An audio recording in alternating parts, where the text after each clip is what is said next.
Let's now consider some reactions that could make some ethers or epoxides. First, let's look at an ether forming reaction.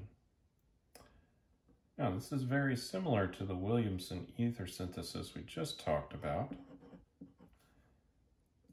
But if we have it all on one molecule, we can get an intramolecular reaction to form a cyclic ether.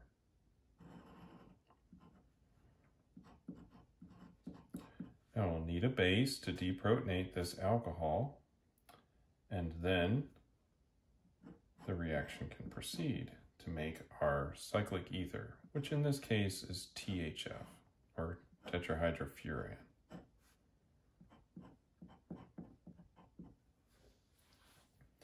Let's briefly look at the mechanism for this reaction.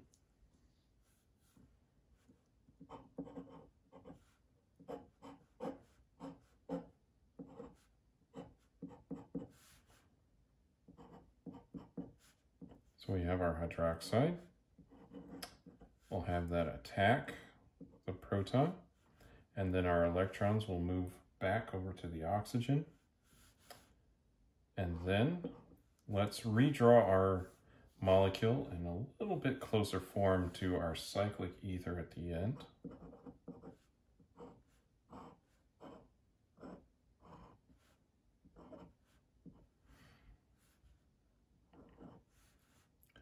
Then we can have this attack there and do an SN2 reaction to form our product. So that's another way that we can form ethers. And it's similar conditions to the Williamson ether synthesis. Now let's look at epoxide formation from halohydrins.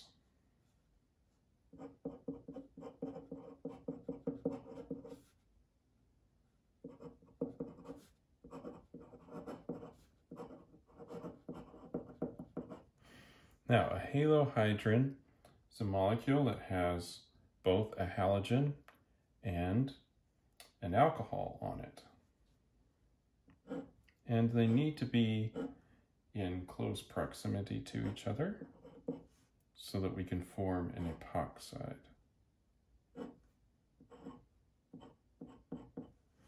So we'll need these to be on adjacent carbons, because an epoxide will then move this oxygen over and it will bond to that carbon in place of the chlorine.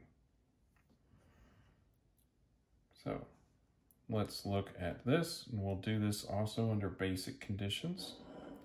So we'll have some sodium hydroxide, say. So we'll have OH in the solution. We are going to deprotonate the hydrogen, and in much the same style of reaction above, we're going to form this intermediate.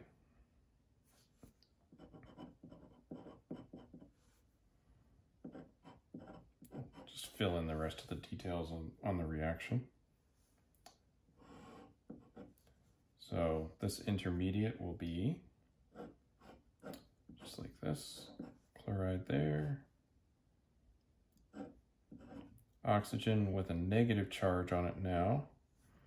And now this negative charge reacts with that carbon, and the chloride leaves in, again, an SN2 mechanism to make our product, which is an epoxide.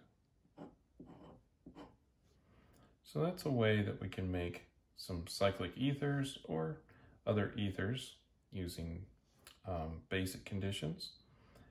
And we can also form epoxides in a very similar method from halohydrins.